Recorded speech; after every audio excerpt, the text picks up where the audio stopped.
Il est présent, notre Seigneur. Il est dans la joie. C'est pour cela nous aussi, nous sommes dans la joie. Alléluia. Car il est en nous, avec nous, à nos côtés en tout temps. Il est présent, notre Seigneur. Oui. C'est le moment où nous allons préparer nos bics et nos cahiers, ainsi nos Bibles. Et après, nous allons appeler l'homme de Dieu pour prier pour la parole et présenter l'orateur de ce matin.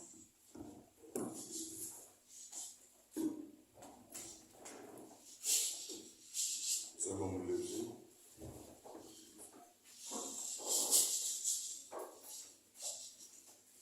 Je voudrais que tu dises au Seigneur que tu as besoin qu'il te parle, tu as besoin de l'écouter. Est-ce que tu peux, chacun de nous peut élever sa voix et adresser son intention au Seigneur.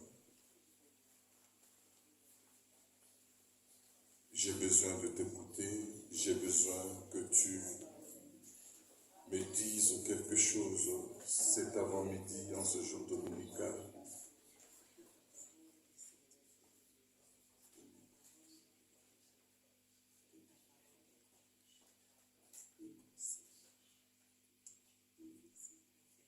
Seigneur, que ta parole, dont il est dit qu'elle est esprit et vie, vienne se matérialiser en chacun d'entre nous. Merci par le Saint-Esprit de nous assurer une écoute assidue. Merci de permettre à ce que pendant ces instants, que seule ta voix soit audible et que toute autre voix se taise. Et cela dans le nom de Jésus-Christ. Nous voulons nous soumettre à toi pendant ces instants selon qu'il est écrit, soumettez-vous à Dieu et Satan se soumettra à vous. Comme nous te l'avions demandé, même pendant ces instants, crois et que nous diminuons. C'est dans le nom de Jésus-Christ, notre unique Sauveur et Seigneur, que nous t'avons ainsi prié et ensemble nous disons Amen. Amen.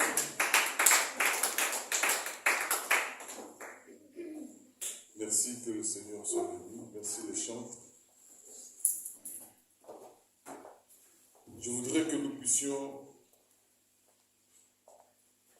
ouvrir nos Bibles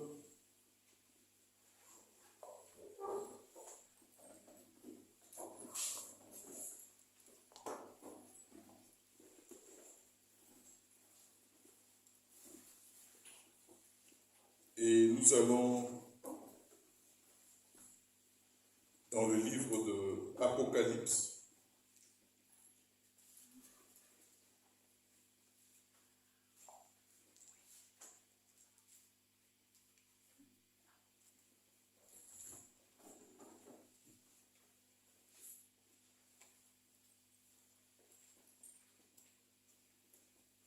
Permettez-moi. Nous allons prendre le chapitre 5.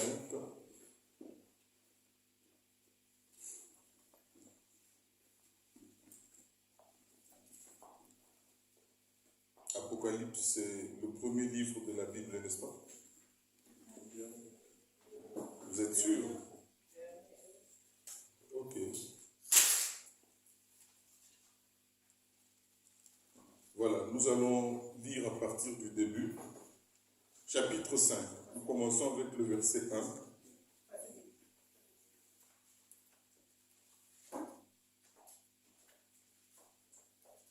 Je vais utiliser la version Parole de vie, la version 2017.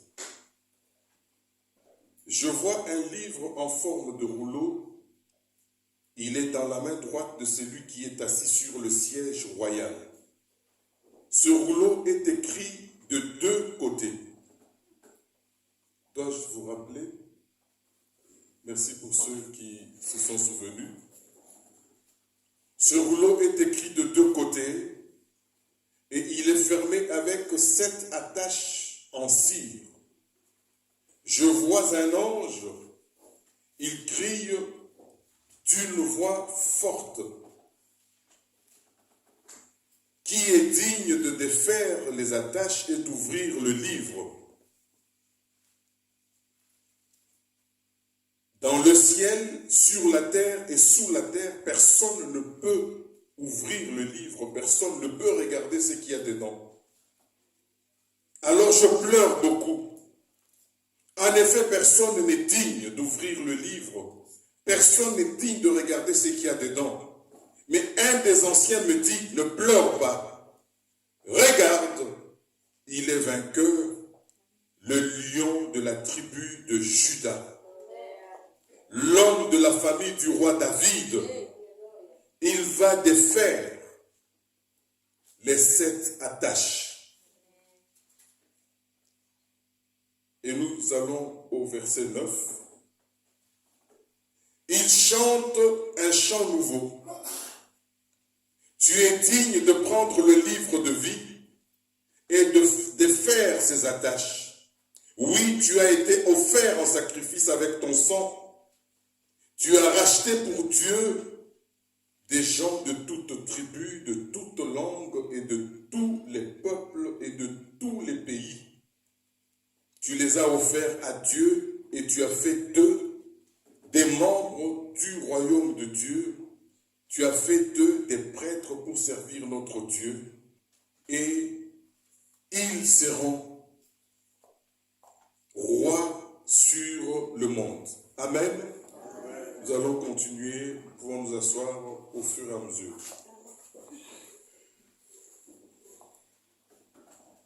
Bien-aimés dans le Seigneur, le dimanche passé, je pense qu'il nous a été donné une recommandation de la part du Seigneur au travers du message qu'il nous avait adressé. Et d'aucuns se souviennent de cette recommandation, c'était que tout ce qu'il nous reste, c'est de l'adorer. Amen. Amen. C'est ce que moi j'avais retenu de la recommandation que le Seigneur nous a faite d'ici jusqu'à la fin de l'année, n'est-ce pas? Et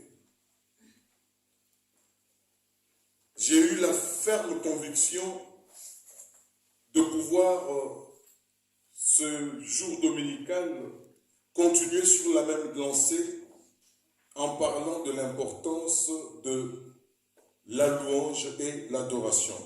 Amen.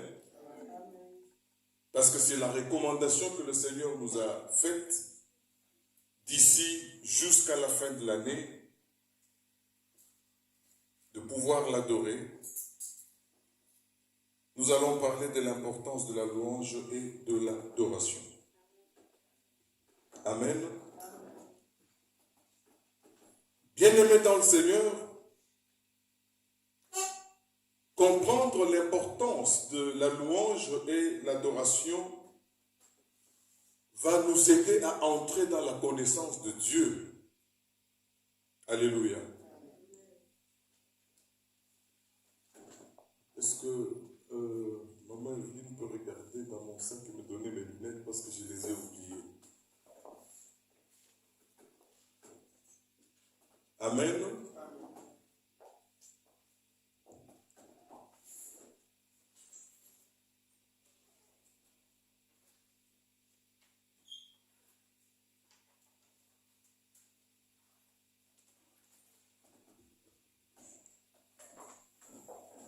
Merci beaucoup.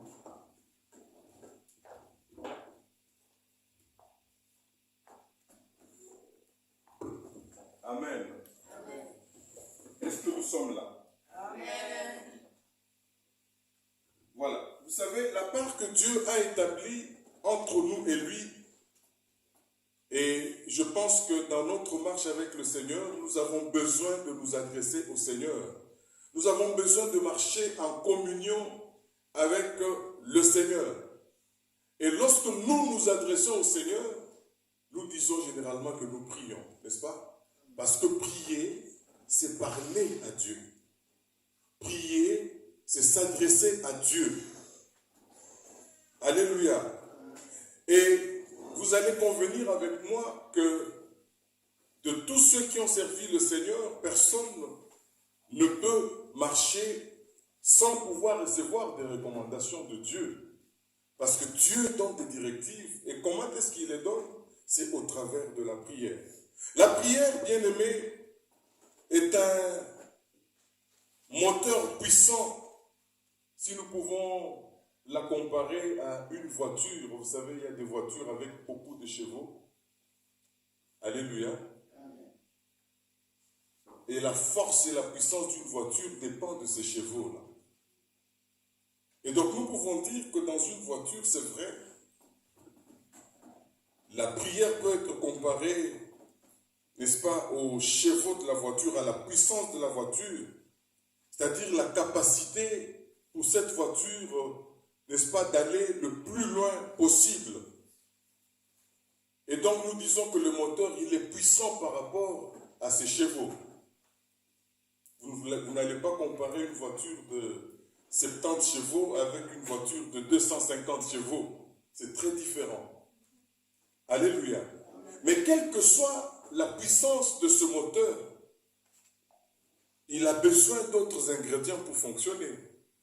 Si vous ne mettez pas le carburant, il ne va pas fonctionner. Et même si vous mettez le carburant, il va fonctionner, mais s'il manque par exemple l'huile et l'eau, mais le moteur va craquer comme on dit. Alléluia. Amen. Alléluia. Amen. Certes, la prière, comme je l'ai dit, ce sont les chevaux de cette voiture, mais l'huile et l'eau qui peuvent être en petite quantité, qui ne sont pas en grande quantité, bien aimés dans le Seigneur, peut et représente ce que je voudrais dire ici, la louange et l'adoration. Alléluia. Nous pouvons faire des prières puissantes. Amen. Mais si la louange et l'adoration manquent, nous resterons insatisfaits. Alléluia. Et j'ai donc compris la recommandation du Seigneur. Bien-aimé, comme le prédicateur que le Seigneur avait utilisé le dimanche passé l'avait introduit, il y a une grande différence entre l'adoration, la louange et la prière. Une très grande différence. Et il avait introduit, notamment en disant qu'il constatait que même à l'église, la louange, nous faisons une grande confusion entre la louange et l'adoration. Parfois même, pour ceux qui ont fait plusieurs années dans le Seigneur, mais qui continuent à faire cette confusion. Même dans le rang des pasteurs, même dans le rang des bergers, même dans le rang des responsables. Alléluia. Et je pense qu'il avait introduit déjà en nous disant qu'est-ce que l'adoration était et qu'est-ce qu'elle n'était pas. Alléluia. Beaucoup de chrétiens prient et n'ont pas d'exaucement parce qu'ils oublient d'adorer Dieu et de le louer. Vous savez, la prière a son but, l'adoration a son but et la louange également a son but. Je suis venu dire à quelqu'un, c'est avant midi, j'espère que cette heure-là n'est pas juste. Donc il est... Merci. Je disais que j'étais venu dire à un bien-aimé, à une bien-aimée, cet avant-midi, que vous pouvez prier pendant 100 ans, mais cela ne peut pas remplacer la louange et l'adoration. Alléluia. Et si je peux classer par ordre de priorité, je dirais qu'on a d'abord l'adoration, la louange, et en dernier lieu, nous avons la prière. Je vais m'expliquer tout au long de ce message. Vous savez, en réalité, la prière ne vise qu'à satisfaire nos besoins. Alléluia. La prière, si je peux être un peu charnel, je dirais que la prière sert, n'est-ce pas, à satisfaire notre chair. Amen. Alors que la louange et l'adoration visent à élever Dieu. Amen. Et comprendre la différence entre la prière, la louange et l'adoration va nous permettre de les utiliser, comme disent les Français, à bon escient, c'est-à-dire de manière efficace. Alléluia. Sur quoi repose l'adoration? Bien-aimé, l'adoration repose sur ce que Dieu est. Point barre. Amen. L'adoration repose sur ce que Dieu est. Donc, lorsqu'on demande à quelqu'un d'adorer Dieu, alléluia, la personne, pour adorer Dieu, va se référer à ce que Dieu est, c'est-à-dire les attributs de Dieu. On n'adore pas Dieu en se référant à autre chose que ce que Dieu est. Alléluia. En latin, en latin, on peut dire que ce adorer vient du verbe adorare, mais je pense qu'en grec, ça vient du mot proskuneo. Ça veut dire se prosterner. Amen. S'incliner. Diminuer.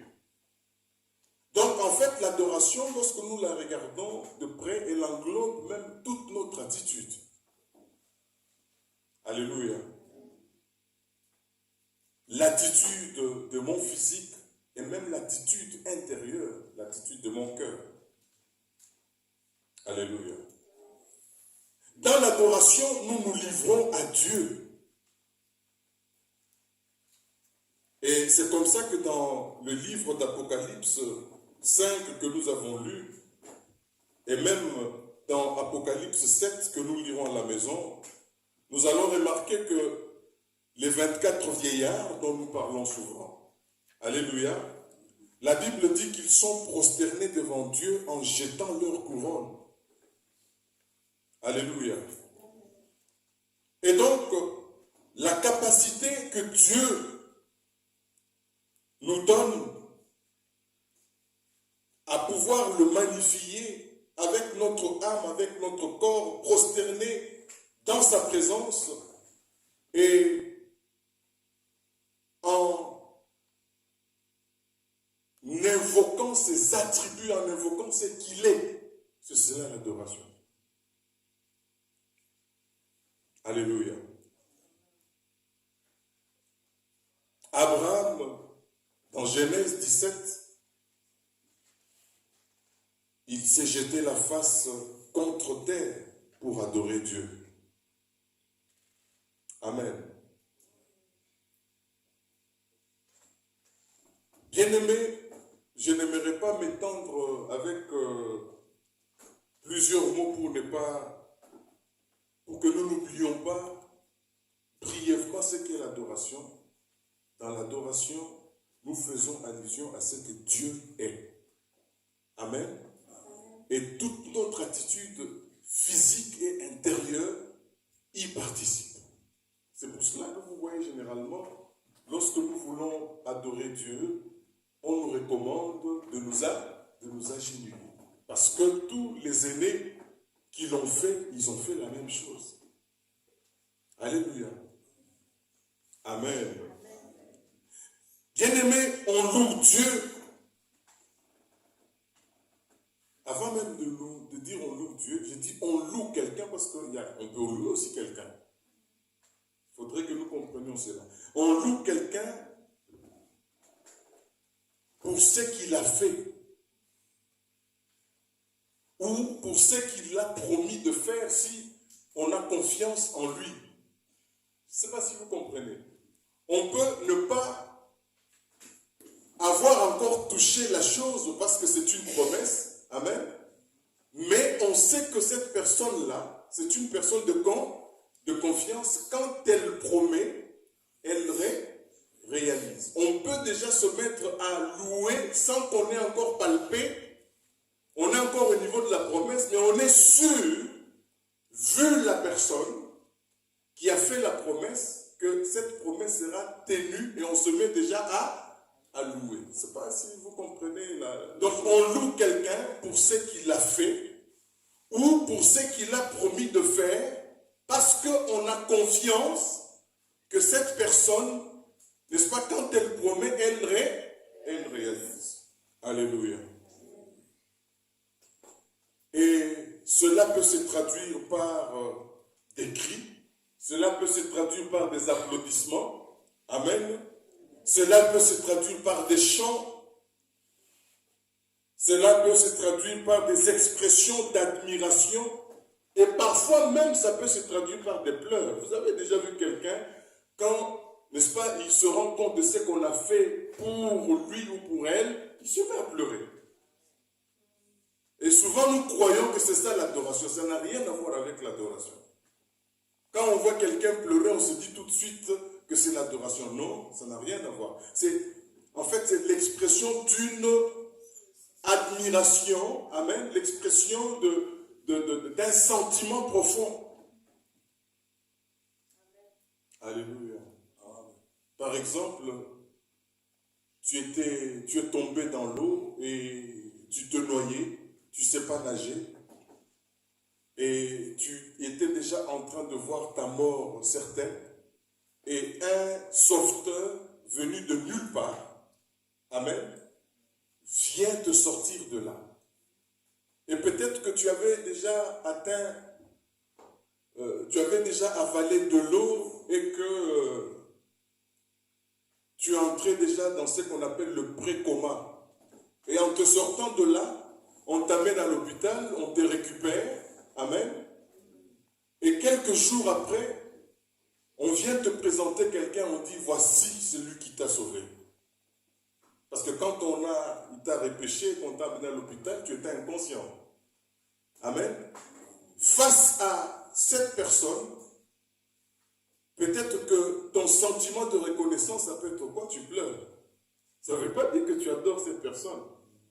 Tu te souviens que tu allais mourir, n'est-ce pas? Certainement, mais que cette personne, n'est-ce pas, venue de nulle part, t'a sorti de là. C'est un sentiment de reconnaissance. Le sentiment de reconnaissance n'est pas l'adoration. C'est l'expression, n'est-ce pas, du sentiment de reconnaissance que j'ai face à une personne qui m'a sauvé la vie. Est-ce qu'on se comprend, bien-aimé? Alléluia. Ainsi, en un mot, nous pouvons dire que la louange repose sur ce que Dieu a fait.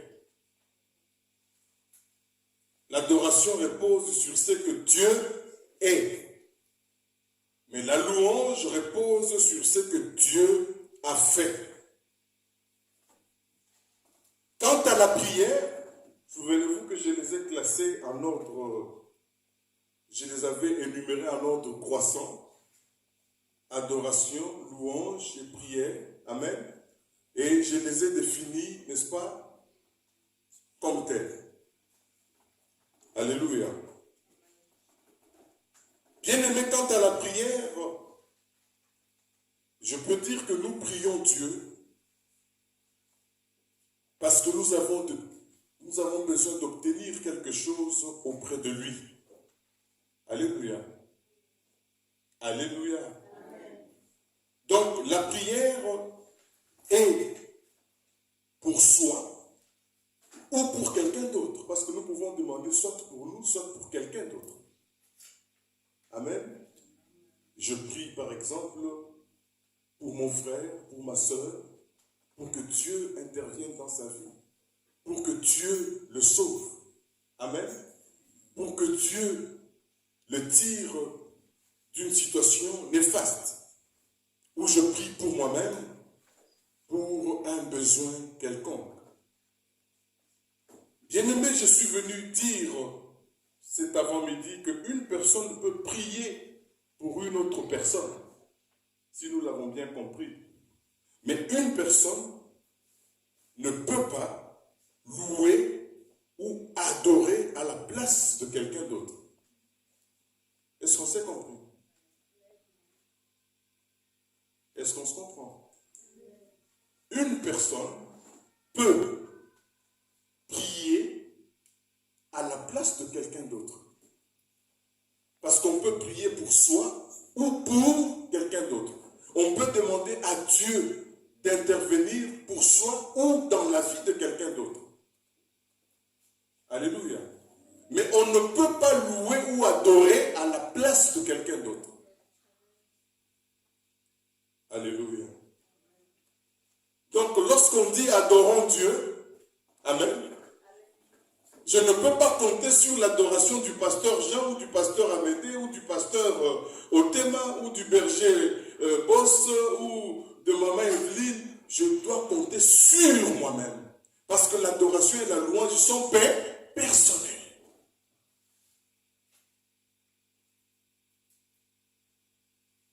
Alléluia.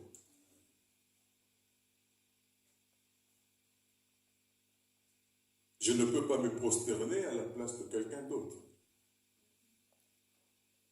Alléluia.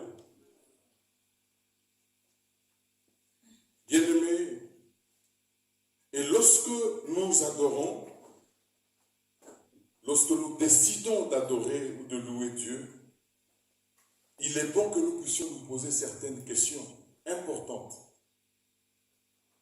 Alléluia. Et parce que nous avons dit que l'adoration, par ordre d'importance, est la première, elle est accompagnée par notre attitude autant extérieure que l'attitude intérieure. Il est bon que nous puissions savoir, lorsque nous nous prosternons, devant qui est-ce que je me prosterne? Alléluia. Est-ce que je suis en train de me prosterner devant les frères et les sœurs que je vois? Si telle est la réponse, c'est que je n'ai rien compris. Alléluia. Si je chante, est-ce que je suis en train de chanter pour qu'on me voie? Si je danse, devant qui et pour qui je danse? Est-ce pour qu'on voit que je danse bien? Et quand je suis en train de danser, à quoi je pense pendant que je danse?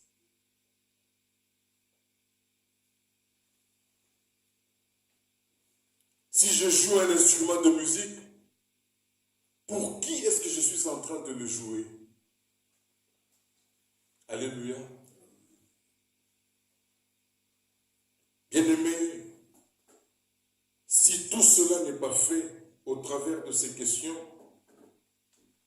probablement que nous sommes en train de passer à côté d'une réponse qui peut nous faire comprendre la chose la plus importante. Alléluia. Nos chants peuvent soulever des foules. Nos chants peuvent amener un sentiment d'admiration. Mais si cela n'est pas pour Dieu, nous sommes à côté.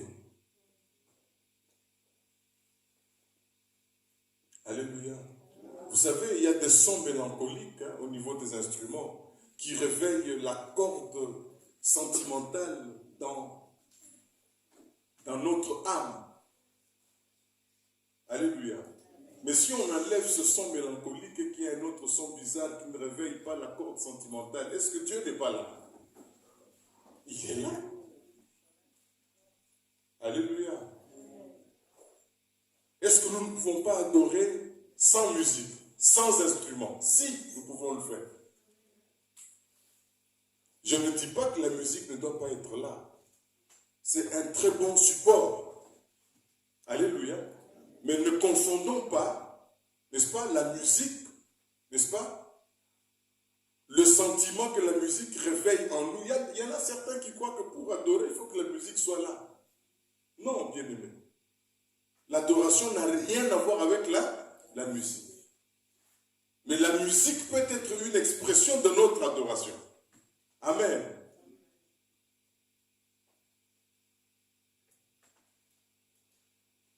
Bien-aimés,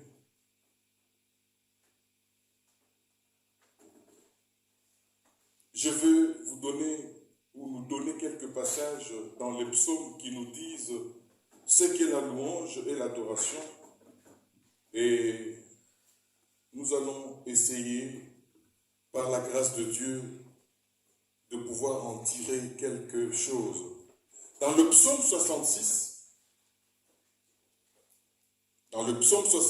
du verset 1 au verset 5,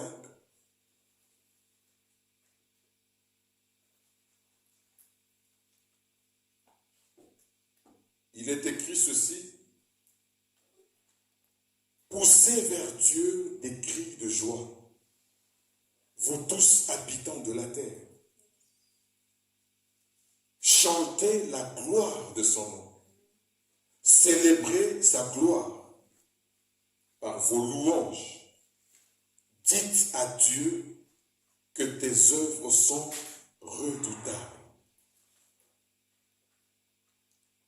À cause de la grandeur de ta force, tes ennemis te flattent. Toute la terre se prosterne devant toi et chante en ton honneur. Elle chante ton nom. Venez et contemplez les œuvres de Dieu. Il est redoutable quand il agit sur les fils de l'homme. Peuple, bénissez notre Dieu, faites retentir sa louange. Amen. Vous voyez que ici, dans ce psaume, dans ce passage que nous venons de lire, les deux sont mélangés. Alléluia. Il y a les attributs de Dieu et puis il y a ce que Dieu fait. Amen. Et il nous appartient à nous de pouvoir, n'est-ce pas, distinguer cela, de comprendre. Parce que les deux peuvent être imbriqués. Je loue et j'adore. Alléluia. Mais pourvu que nous sachions qu'est-ce que l'adoration et qu'est-ce que la louange.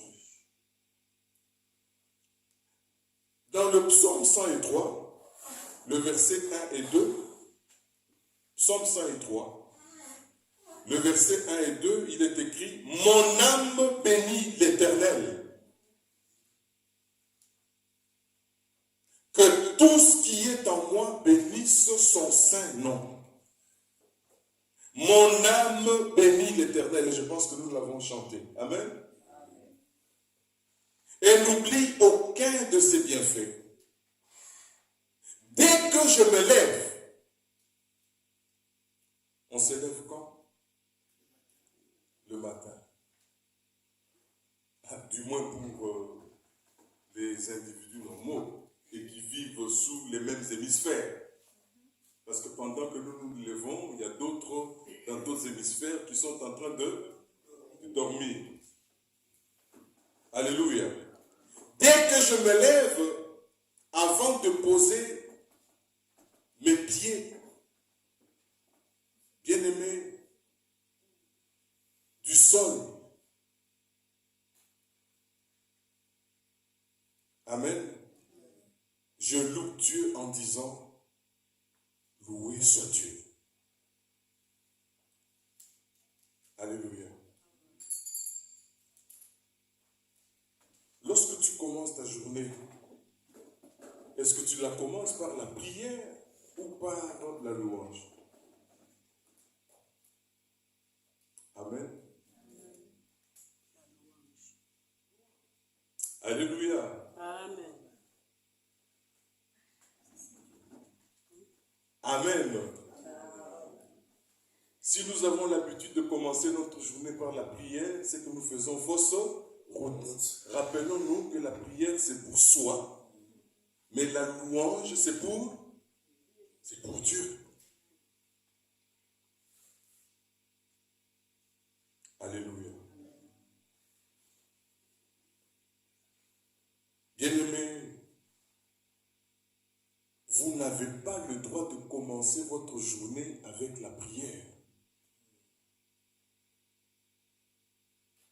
Vous devez commencer votre journée avec la louange. Alléluia. Bien-aimés, seule la louange et l'adoration conviennent comme premier contact avec Dieu.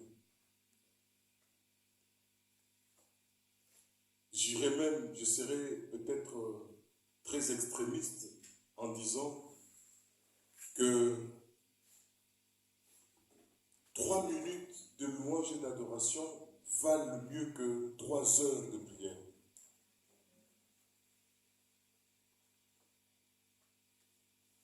Le psaume 42, verset 6 dit « Pourquoi t'as battu mon âme et gémis-tu au-dedans de moi? Espère en Dieu, car je le louerai encore. Il est mon salut et mon Dieu. » Bien-aimé, ici le psalmiste s'adresse à son âme, lui demandant pourquoi est-ce que son âme est triste, pourquoi est-ce que son âme s'abat. Amen. Et il dit, il louerait Dieu encore et encore, car Dieu est son salut. Lorsqu'il dit que Dieu est son salut, il adore ou il loue? Qu'est-ce qu'il est en train de faire? Il adore. Non, il est en train de le louer. Dieu est son salut. Je ne sais pas si on se comprend. Non, Dieu est son salut. Ça veut dire que Dieu est intervenu dans sa vie. Est-ce qu'on a compris? Il n'est pas en train d'adorer Dieu, il est en train de le louer. Nous avons dit que pour adorer Dieu, on dit ce qu'il est et on s'arrête là. On n'invoque pas ce qu'il a fait.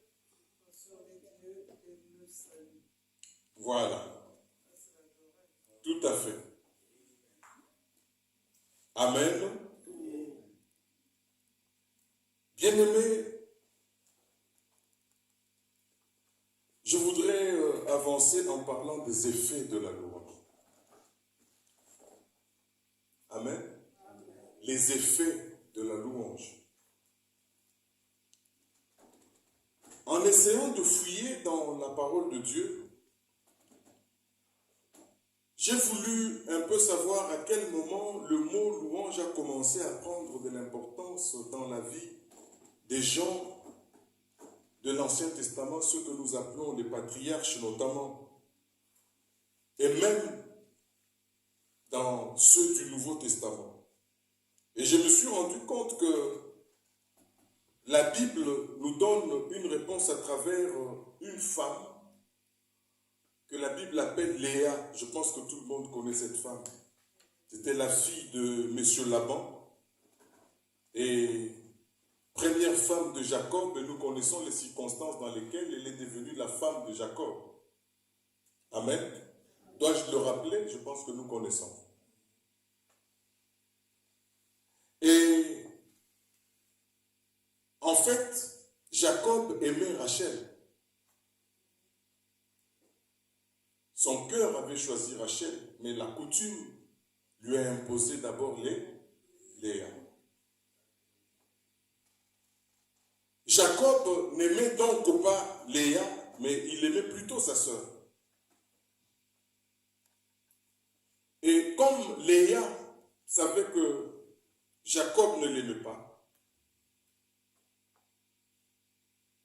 Léa a prié Dieu pour avoir un enfant. se disant peut-être que si je donne un enfant à mon mari, il va m'aimer.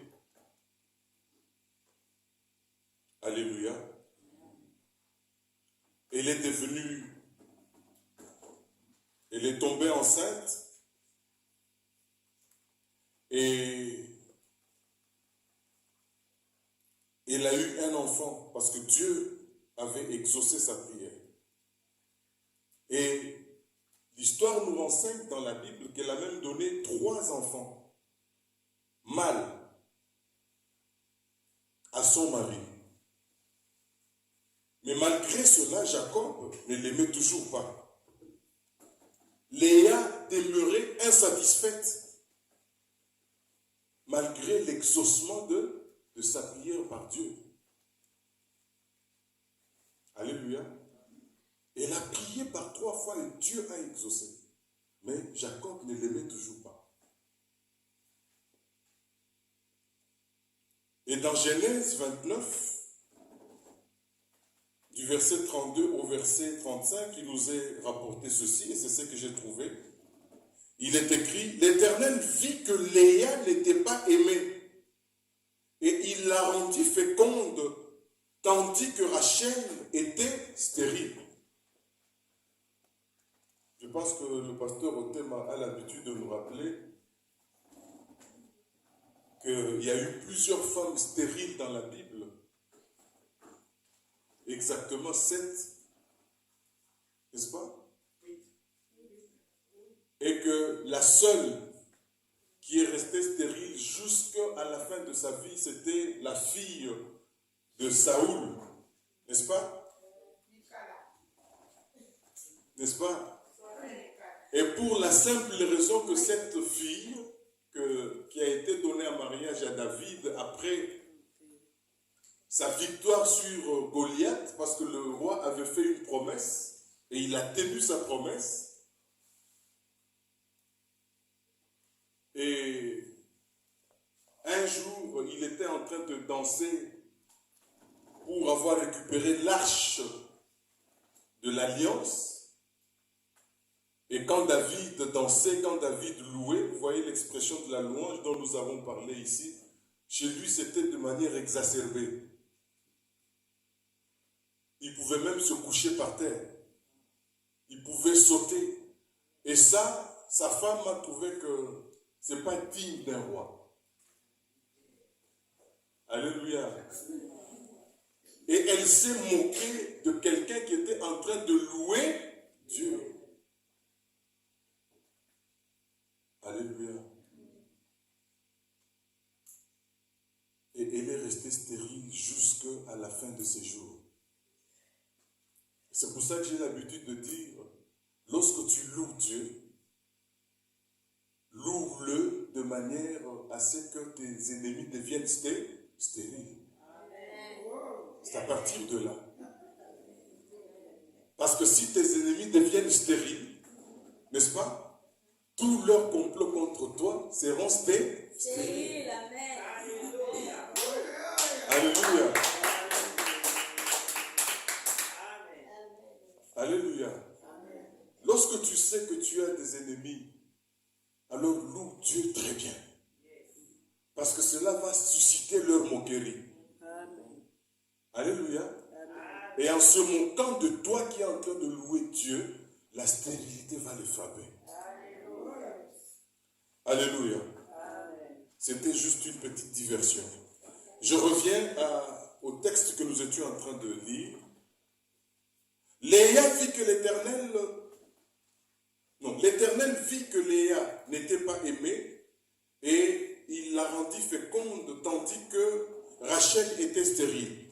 Léa devint enceinte et enfanta un fils à qui elle donna le nom de Ruben, car elle dit, l'Éternel a vu mon humiliation et maintenant mon mari m'aimera. Alléluia. Elle devint encore enceinte et enfanta un fils. Elle dit, l'Éternel a entendu que je n'étais pas aimée et il m'a aussi accordé celui-ci et lui donna le nom de Siméon. Elle devint encore enceinte et enfanta un fils et elle dit, pour cette fois-ci, mon mari s'attachera à moi. Parce que 3 exploits quand même, n'est-ce pas? Amen. Car je lui ai enfanté 3 fils. C'est pourquoi on lui donna le nom de Lévi. Alléluia. Elle devint encore enceinte. Nous sommes à la 4e fois. Amen. Et enfanta un fils. Et elle dit, écoutez maintenant ce qu'elle dit, n'est-ce pas? Cette fois-ci, est-ce que tu peux répéter à ton voisin, cette fois-ci? J'aimerais que tu le répètes. Fais-moi plaisir. Alléluia. Elle dit, cette fois-ci. Alléluia. Pas que l'Éternel a vu mon humiliation, pas que l'Éternel a entendu, pas que cette fois-ci mon mari s'attachera à moi, mais elle dit, cette fois-ci je louerai l'Éternel. Alléluia. Alléluia. Cette fois-ci je louerai l'Éternel. C'est pourquoi elle lui donna le nom de Judas. Donc en fait, Judas signifie louer, louange. Alléluia. Et la Bible nous dit, regardez la suite, elle cessa d'enfanter. Bien-aimé, quelle est la leçon à retenir ici? La leçon à retenir est que Dieu exauce les prières, mais cela n'est pas forcément suivi de satisfaction de notre part. Léa a été exaucée par 3 fois, mais insatisfaite. Jacob ne l'a pas aimée.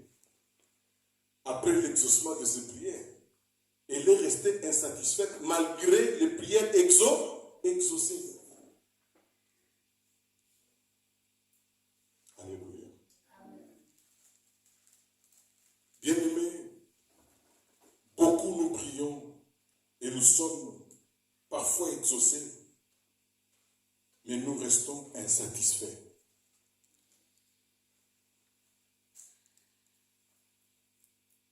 Et Léa a fini par comprendre que la prière n'était pas la solution à sa préoccupation. Amen. Souvent nous disons que la prière peut tout. Non, mais nous voyons le cas ici où la prière, amen, n'était pas la solution à la préoccupation de cette femme. N'oubliez pas que nous avons classifié adoration, louange, prière. Amen. La prière, je n'ai pas dit l'adoration, la louange, j'ai dit la prière n'était pas la solution au problème de Léa. Alléluia. Et quelle était la solution que Léa cherchait? C'était que son mari puisse l'aimer. Alléluia. Bien-aimé, c'est ainsi que Léa a commencé à louer Dieu. Elle a enfanté cet enfant à qui elle a donné le nom de Judas, ce 4e fils, et elle a cessé d'enfanter. Grâce à ce changement d'attitude, mon frère, ma soeur, Léa a décidé désormais de louer Dieu. Et nous savons qu'à partir de cela, le monde entier va connaître une révolution parce que nous connaissons la suite. Souvent nous disons que Jésus est le lion de la tribu de qui? Mais c'est à partir de là. Alléluia. C'est de Judas que va venir David, Marie, Joseph et Jésus de Nazareth. Léa a transformé l'atmosphère spirituelle, n'est-ce pas, de sa vie en louant Dieu. Et grâce à elle, bien-aimé, le salut est venu par Jésus-Christ. Alléluia. Pendant longtemps, voulait par la prière se faire aimer par son mari. Mais Dieu n'avait aucun intérêt dans cette prière. Je voudrais vous passer un truc. Lorsque Dieu n'a aucun intérêt dans ce que vous demandez, alléluia. Ah, vous avez compris? Alléluia. Lorsque Dieu n'a aucun intérêt dans ce que vous demandez, cela ne l'intéresse pas. C'est pour ça que j'ai dit, vous pouvez passer 100 ans à prier. Alléluia. Si Dieu ne trouve aucun intérêt, ça durera le temps que ça va durer. Alléluia. Bien-aimé, c'est lorsque Léa a décidé de rendre Dieu content que tout a été bouleversé, non seulement pour elle, mais également pour toi et moi, pour le monde entier. Alléluia. Je voudrais nous poser une question. Que gagne Dieu lorsque nous nous adressons à lui? Amen. Qu'est-ce que Dieu gagne lorsque tu t'adresses à lui? Qu'est-ce que Dieu gagne lorsque je m'adresse à lui?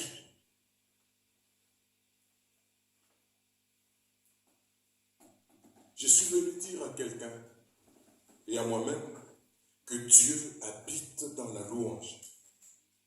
Le psaume 114, verset 2 nous dit ceci. Psaume 114, verset 2. Juda devint son sanctuaire et Israël fut son domaine. Alléluia. Juda devint son sanctuaire et Israël son domaine.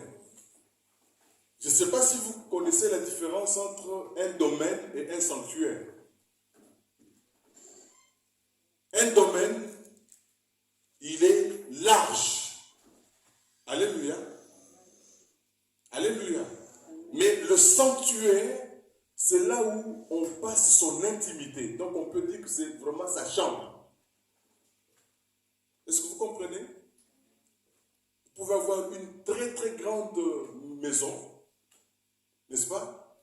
Ça peut être comparable à un domaine, n'est-ce pas? Mais l'endroit où, n'est-ce pas, vous passez votre intimité, l'endroit intime de ce domaine, c'est ça qu'on appelle sanctuaire. Est-ce que vous avez compris? Donc votre chambre à coucher, c'est là que se trouve notre intimité. Notre intimité ne se trouve pas ailleurs. Alléluia. Mais là, ici, la Bible dit que Juda est devenu le sanctuaire de Dieu. Donc, le lieu où Dieu, n'est-ce pas, montre toute son intimité. Alléluia. Mais Israël est le domaine de Dieu. C'est pourquoi je suis en train de dire que Dieu habite dans la louange. Dieu siège dans la louange. Dieu ne siège pas dans la prière, mon frère, ma soeur. La prière elle-même, elle fait un effort pour arriver jusqu'au trône de Dieu. Mais la louange n'a pas besoin de faire un effort parce que Dieu habite déjà là. C'est son siège, c'est son sanctuaire. C'est pourquoi j'aime cette année dans la foi le docteur David Oyedepo, qui a l'habitude de dire que la louange est le téléphone rouge de Dieu. Alléluia. Par comparaison à la grande puissance de ce monde, j'espère qu'elle l'est encore. Amen. Les États-Unis, le président des États-Unis, il a ce qu'on appelle un téléphone rouge. Et il a plusieurs autres téléphones. Le téléphone rouge, ceux qui ont le numéro, je pense qu'ils se comptent à compte-gouttes. Amen. Et celui qui a numéro du téléphone rouge, c'est un privilégié. Parce qu'il ne passe pas par des intermédiaires pour avoir le président des États-Unis. C'est direct. Et le docteur David Oyedepo a l'habitude de dire que la louange est le téléphone rouge de Dieu. Donc lorsque je loue Dieu, Dieu vient siéger. Il n'a pas besoin de passer par quelqu'un d'autre. Il n'a pas besoin d'intermédiaire. Alléluia. Mais nous allons nous souvenir que la prière de Daniel a été bloquée pendant 21 jours. Pour pouvoir arriver au trône. Donc Dieu ne siège pas dans la prière, mon frère, ma soeur. Parce que la prière peut être bloquée.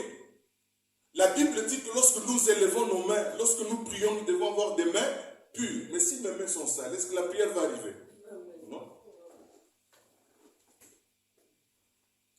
Alléluia. Mais laisse-moi te dire, je ne t'encourage pas à être sale pour louer. Mais lorsque tu loues, même quand tu es sale, Dieu vient. Est-ce qu'on se comprend? Alléluia.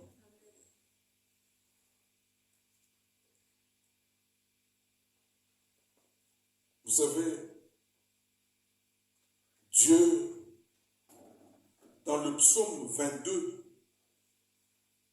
verset 4, et je crois que beaucoup d'entre nous, nous connaissons ce psaume, il va confirmer ce que le psaume 114, verset 2 dit.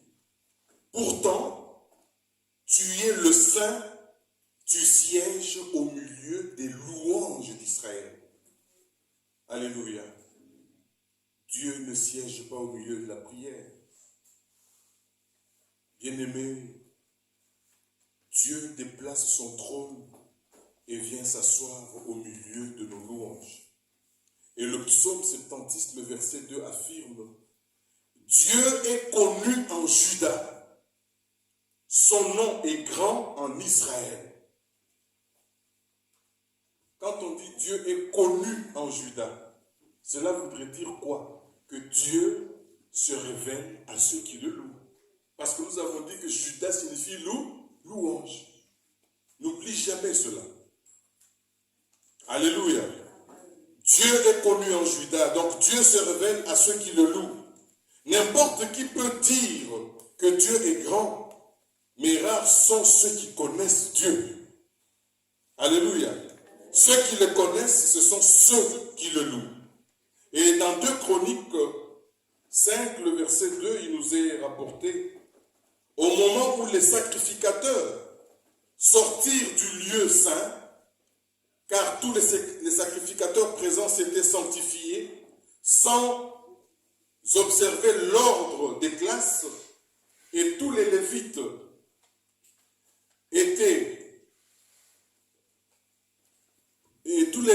qui étaient chantres, Asaph, Éman, Yedoutoum, leurs fils et leurs frères, revêtus des byssus, s'étaient nés à l'orient de l'autel, avec des cymbales, des luttes, des harpes, et avaient auprès d'eux 120 sacrificateurs sonnant des trompettes. Et lorsque ceux qui sonnaient des trompettes et ceux qui chantaient, s'unissant d'un même accord pour célébrer et pour louer l'Éternel, firent retentir les trompettes, les cymbales et les autres instruments, et nous connaissons la suite. Alléluia. Bien-aimé, Dieu s'est manifesté et nous connaissons la suite. Bien-aimé, je voudrais terminer en nous invitant, en disant qu'il est temps pour nous de passer des murmures à la louange et à l'adoration selon la recommandation que Dieu nous a donnée. Alléluia. Et comme Léa, nous avons peut-être passé beaucoup de temps à pleurer. Nous avons passé beaucoup de temps à nous plaindre. Nous avons passé beaucoup de temps à prier. Peut-être parce que nous avons été rejetés, maltraités, oppressés, malmenés. Mais nous n'avons toujours pas de satisfaction. N'est-il pas temps pour nous de passer à autre chose. Personne ne peut faire de la louange sa marque et demeurer dans la situation telle qu'elle ne change pas. Ce n'est pas possible. Alléluia. La louange, le psaume 100 d'ailleurs nous ordonne en disant « Entrez dans ses portes avec des louanges ». C'est un commandement. Entrez dans ses parvis avec des cantiques, célébrez-le et bénissez son nom. Il en est de même du psaume 150 qui nous dit que tout ce qui respire loue l'Éternel. Alléluia. Que tout ce qui respire loue l'Éternel. Vous savez, beaucoup nous aimons le jeûne. Parce que le jeûne, il flatte en réalité notre ego, nous faisant croire que nous sommes supérieurs à ceux qui ne le font pas. Alléluia. Alors, de même que vous prenez 3 jours, voire une semaine, ou plus pour jeûner, est-ce que vous pouvez prendre le même temps rien que pour louer et adorer? Alléluia. Vous m'avez dit oui, mais en réalité, je vous dis que ce n'est pas vrai. Souvent, nous pouvons passer beaucoup de temps de jeûne, mais nous ne passons pas autant de temps pour louer et adorer Dieu. Bien-aimés,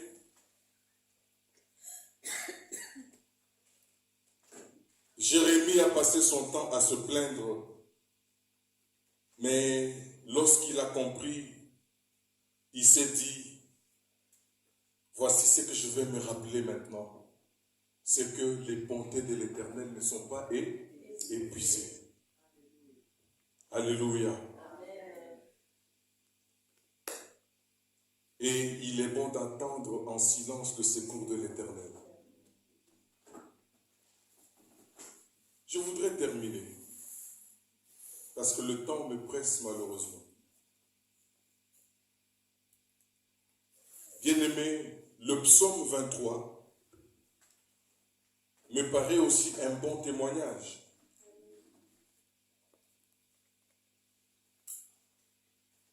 Parce que le psalmiste, dans ce psaume, il est en train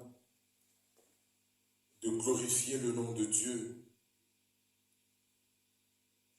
Est-ce que tu sais que dans tes difficultés, tu peux proclamer la gloire de Dieu? Alléluia. Au lieu de te plaindre, au lieu de murmurer, au lieu de t'apitoyer sur ton sort, dans tes difficultés, tu peux proclamer la gloire de Dieu. Le psalmiste dit, l'Éternel est mon berger. Je ne manquerai de rien. Il me fait reposer dans des verts pâturages. Il me dirige près des eaux paisibles. Il restaure mon âme. Il me conduit dans les sentiers de la justice à cause de son nom. Quand je marche dans la vallée de l'ombre de la mort, je ne crains aucun mal car tu es avec moi. Ta houlette et ton bâton me rassurent. Tu dresses devant moi une table en face de mes adversaires. Tu induis ma tête et ma coupe déborde. Il termine en disant, oui, le bonheur et la grâce m'accompagneront tous les jours de ma vie et j'habiterai dans la maison de l'Éternel jusqu'à la fin de mes jours. Bien-aimés dans le Seigneur, au regard de l'importance de la louange et de l'adoration pour nos cultes, pour notre vie personnelle, je voudrais nous interpeller parce que Dieu a insisté le dimanche passé. Il dit, tout ce qui nous reste, c'est de l'adorer. Alléluia. Et de le louer. Je ne sais pas si nous allons y ajouter autre chose. Mais Et je pense que nous devons respecter ce que le Seigneur nous a dit si nous sommes des hommes et des femmes obéissants. Et pour terminer, bien-aimés, faisons de la louange et de l'adoration notre marque. Et nous verrons certainement un changement radical dans notre vie. Que le Seigneur bénisse sa parole.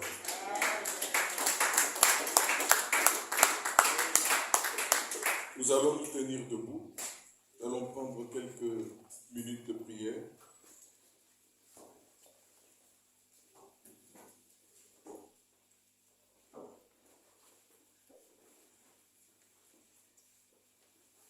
Bien-aimés, nous l'avons compris, nous sommes partis de ce que le Seigneur nous a dit, de ce que le Seigneur nous a donné comme instruction le dimanche passé, pour pouvoir entrer dans cette instruction et nous préparer à faire ce qu'il nous a demandé de faire.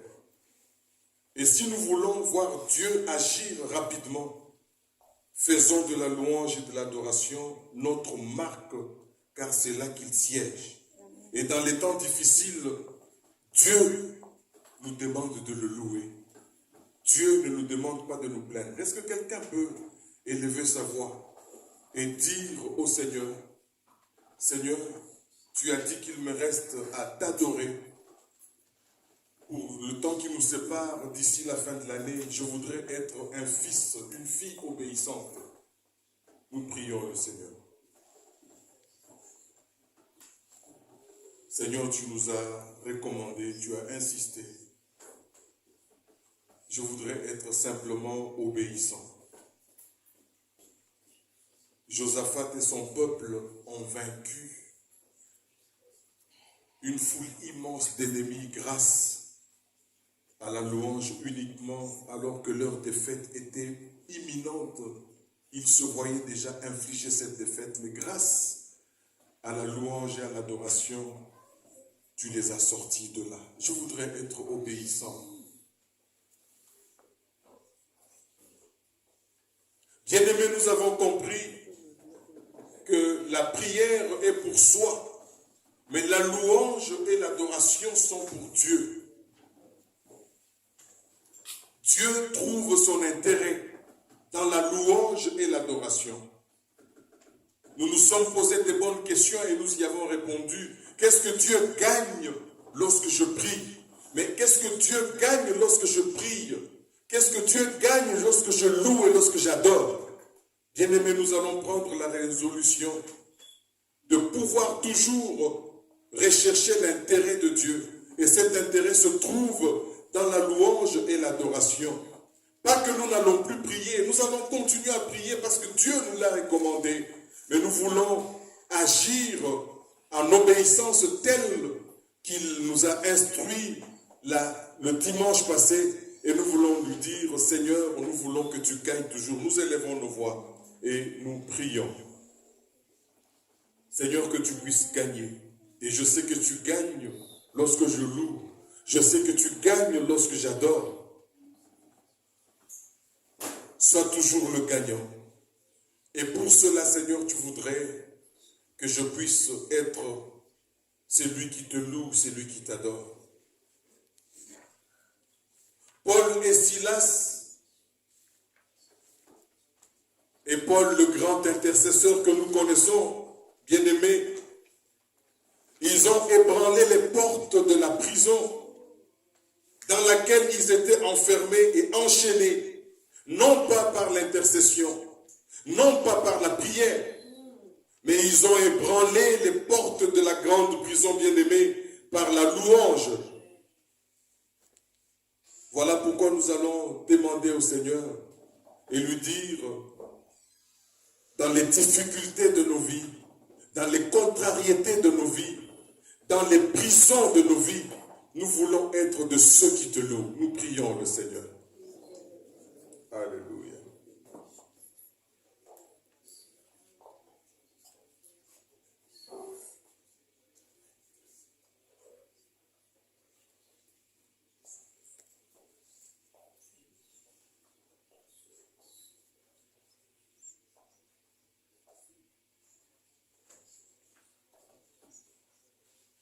Dieu est fidèle, je le crois.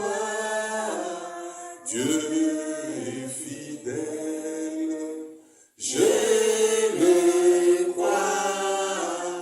Par sa parole, il me conduit.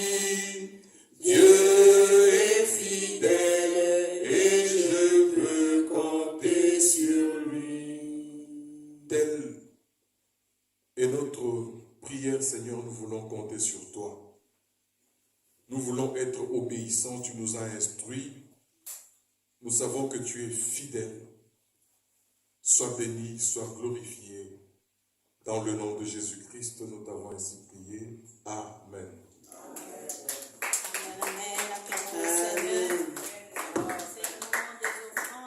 C'est le moment de la bénédiction.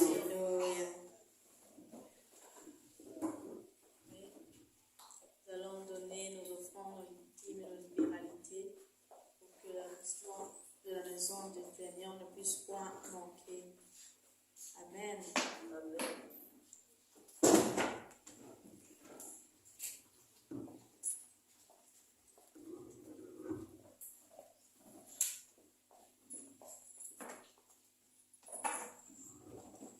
On me dit souvent que Jésus n'était pas noir.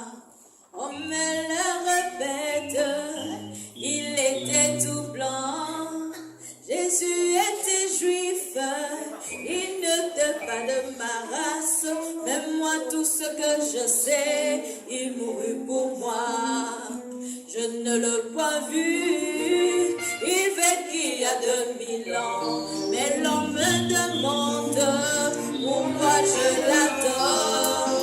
Et moi je réponds, je le connais par la foi. Je le sens dans tout mon cœur et je l'aime bien. Il est dans mon cœur, il fait briller toute ma vie. Et si moi je vis, celui qui le veut, et même si je tombe, c'est Jésus qui me relève. Il me tient la main, je l'aime. Il me tient la main, je l'aime. J'étais dans l'abîme et je vis passer Bouddha. Après ma mère, c'est une confession. Je vis des prophètes, ils ne pouvaient rien pour moi. Mais lorsque je vis Jésus, Jésus m'a sauvé. Je dirai partout et je vivrai avec joie le nom de Jésus. Jésus de la croix, il est au-dessus, il ne peut le dépasser, il me tient la main, je l'aime. Il me tient la main, je l'aime. Qu'on me dise que cet homme de l'entourage avait bien promis qu'il devait le bénir. Bientôt 2000 ans, quand est-ce qu'il reviendra? En le temps de témoignage, ça s'accomplira. Et même mon âme témoigne qu'il vient bientôt. C'est comme de Jésus, Jésus de la croix. Il est au-dessus, il ne peut le dépasser. Il me tient la main, je l'aime. Il me tient la main, je l'aime. Alléluia.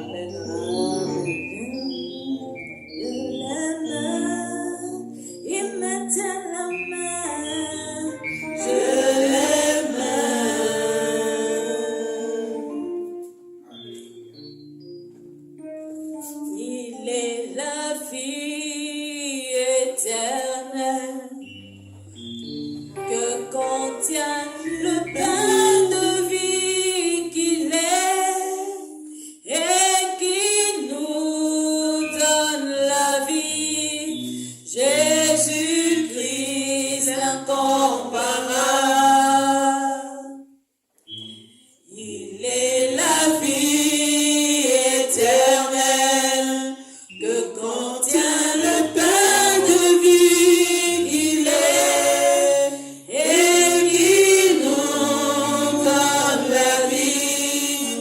Jésus-Christ l'incomparable, il me tend ses bras d'amour et il m'appelle par mon nom. Il tend ses bras d'amour et il m'appelle par mon nom. Oh,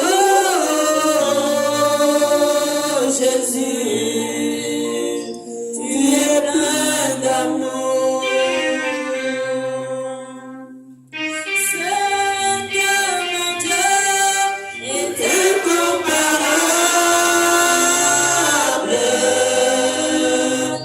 Il accomplit toutes choses. Sa parole que peut-elle changer? La vérité établie. J'ai la paix, paix de vie.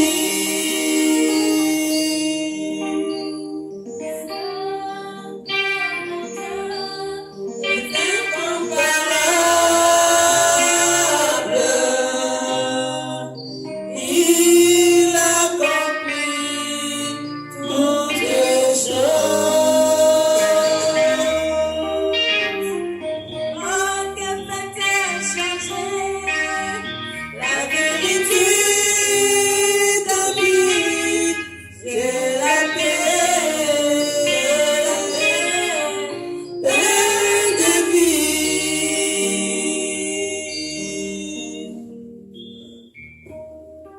Heureux les invités à la table du Seigneur.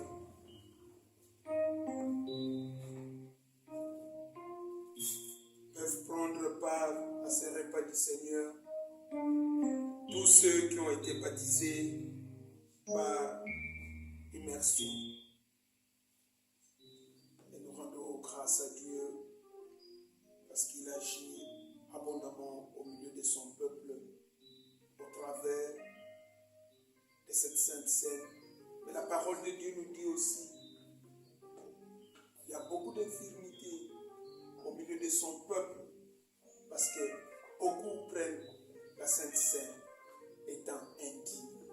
Voilà pourquoi nous annonçons toujours avant la sainte scène afin que nous puissions nous préparer et que nous puissions prendre ces repas d'une manière digne du Seigneur. Nous sanctifions ce produit de la vie qui a été fait de main d'homme. Nous la sanctifions, qu'au travers de cette table qu'elle représente le sang de notre Seigneur Jésus-Christ, et qu'il bénisse et qu'il sanctifie ces pains faits de main d'homme, mais qu'aujourd'hui, que cela représente le corps du Christ, sanctifie toutes choses, et cela au nom de notre Seigneur Jésus-Christ. La nuit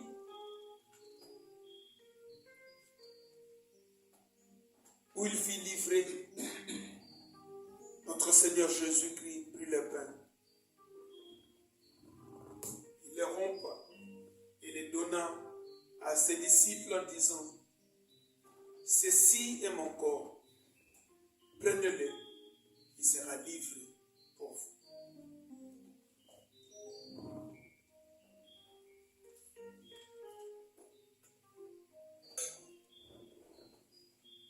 Après le repas,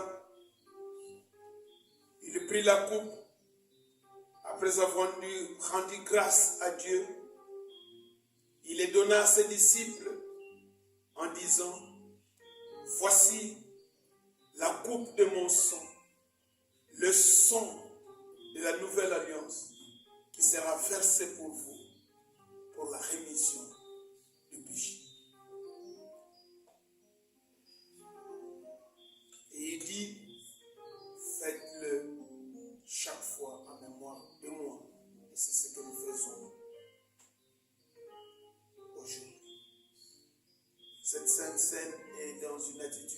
l'adoration. On vient de nous expliquer toute la différence. Dans l'adoration, rappelle à Dieu ce qu'il est. Car au travers de ce qu'il est, au travers de ses attributs, il va agir au milieu de nous et il va se manifester abondamment pendant cette année où nous attendons son intervention divine. Et continuons aussi. Alléluia. Vous recevrez la coupe, vous recevrez le pain. Ne prenez pas cette coupe et le pain directement. Attendez, nous allons tous le prendre à un signal donné.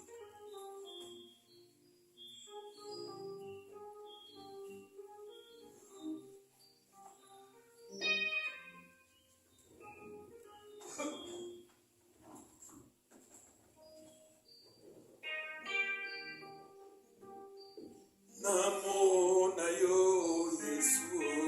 Namo na yo Yesu. Namo na yo. Nasimba yo Yesu. Nasimba yo. Nasimba yo Yesu. Nasimba yo. Namoni monene na yo.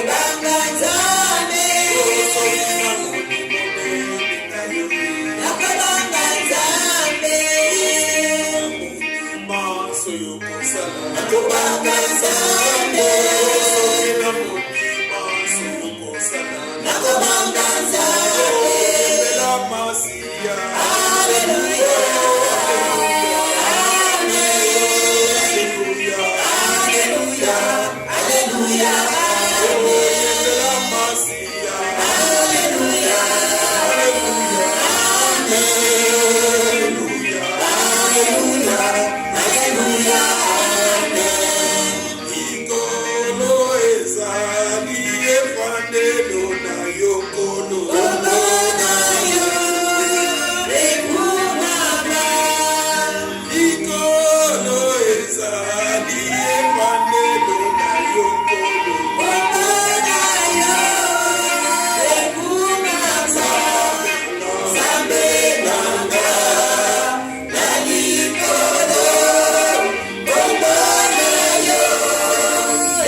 Pasteur Amédée qui est là.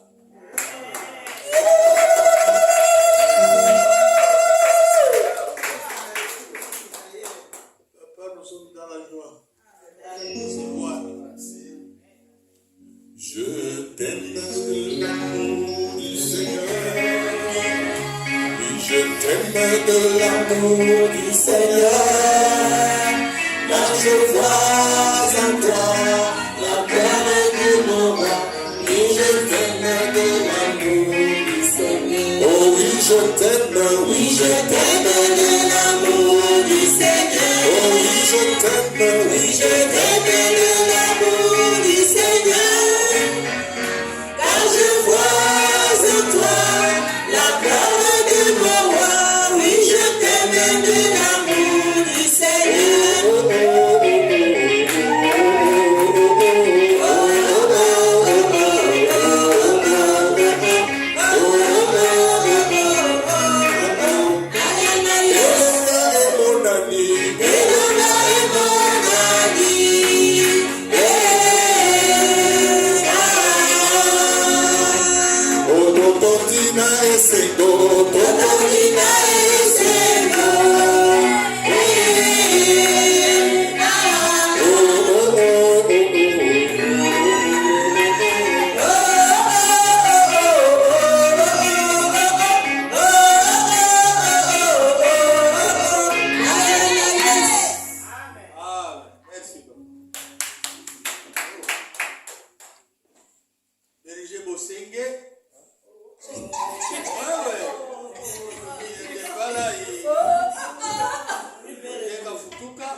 avoir l'aimable gentillesse de vous présenter qui vous êtes, qui vous a amené ici.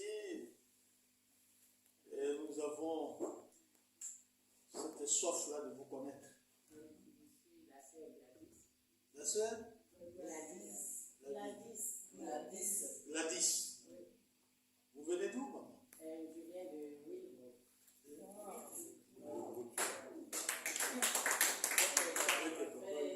Maman à la base, moi je partais à une conversation, mais sa façon que je l'ai vue, sa façon m'a tiré envers elle. Je lui ai demandé si elle prenait où. Elle m'a dit à Lyon. Je lui ai dit, je connaissais un pasteur comme ça. Je le vois souvent à la télé. Je lui ai dit, tu es là-bas? Il dit oui. J'ai changé la destination.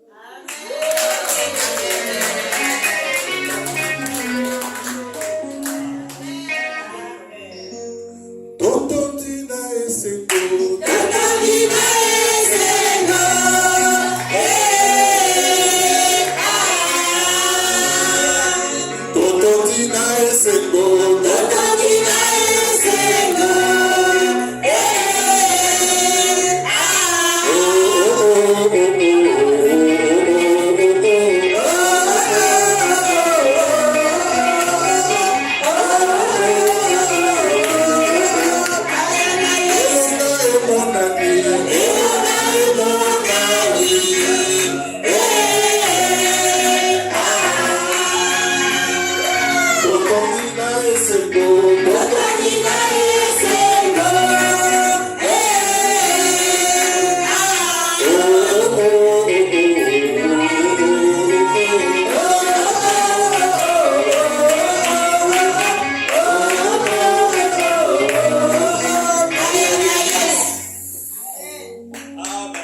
nous avons prière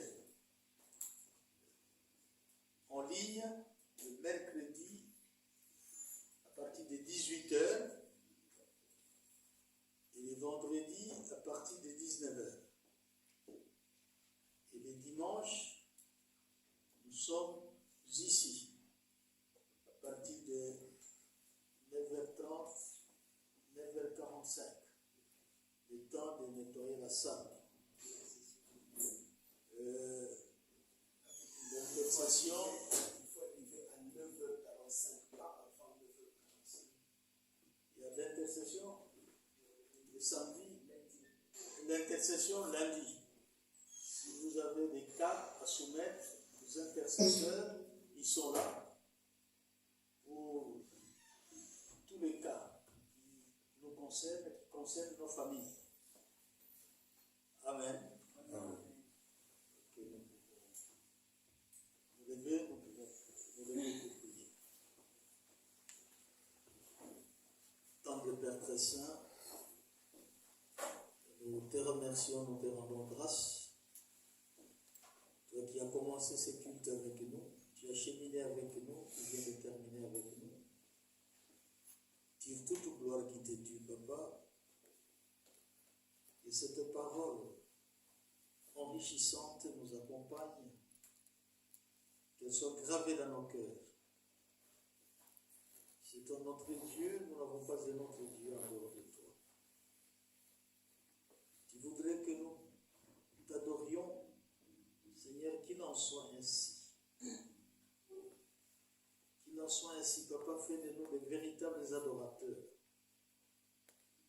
Car c'est là, c'est dans l'adoration et dans la louange où tu trouves tes comptes.